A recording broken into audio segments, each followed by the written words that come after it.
Cooperate பண்ணாத நடிகர், தயாரிப்பாளர்களை மதிக்காத நடிகர் மீது நம்ம கண்டிப்பா ஏதாவது ஒரு ஆக்ஷன் எடுக்கணும். ஆக்ஷன் எடுக்கிறதுனா ரெட் கார்டு கிடையாது. ஷூட்டிங் டைம் வரதில்ல, ஷூட்டிங் டைம் வந்தாலும் கேரவன்ல உட்காந்து பேசிட்டு இருக்கிறது, அடுத்த படத்தை கதையை கேட்டுட்டு இருப்பாரு. அந்த கதையை கேட்கிற நேரம் யாருது? ப்ரொடியூசர் நேரம். ஏன்னா நான் பர் டே பேசிட்டு இருக்கேன்ல, 10 மணி நேரம் நீங்க ஆக்ட் பண்ண வச்சுங்களேன் கணக்கு. 10 மணி நேரத்துல நான் ஒரு நாளைக்கு 1 லட்சம் ரூபாய் கொடுக்குறேன்னா நீங்க 1 மணி நேரம் ஆக்ட் பண்ணலாம் 10,000 ரூபாய் லாஸ்.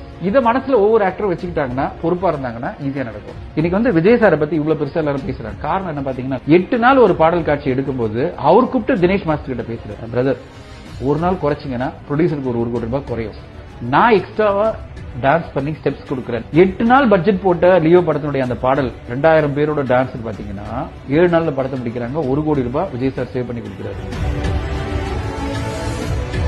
இப்போ சமீபத்தில் சொன்னாங்க, எனக்கு அது ரொம்ப பெருமையா இருந்தது பாக்கிறதுக்கு. ஃபுல் டே நைட் வரையும் இருந்துட்டு எல்லாருக்கும் அவார்டு கொடுக்குறாரு. மறுநாள் ஷூட்டிங் போயிட்டாரு. 13 hours அடுத்த நாள் காலை 6 மணிக்கு ஷூட்டிங் போயிட்டாரு. என்ன காரணம்னா, மறுநாள் ஆல்ரெடி ஷெட்யூல் பண்ணியாச்சு, காம்பினேஷன் டேட்ஸ் மிஸ் பண்ணக்கூடாது. லலித் சார் சொல்லிட்டே இருப்பாரு, விஜய் சார் கடவுள் சார்.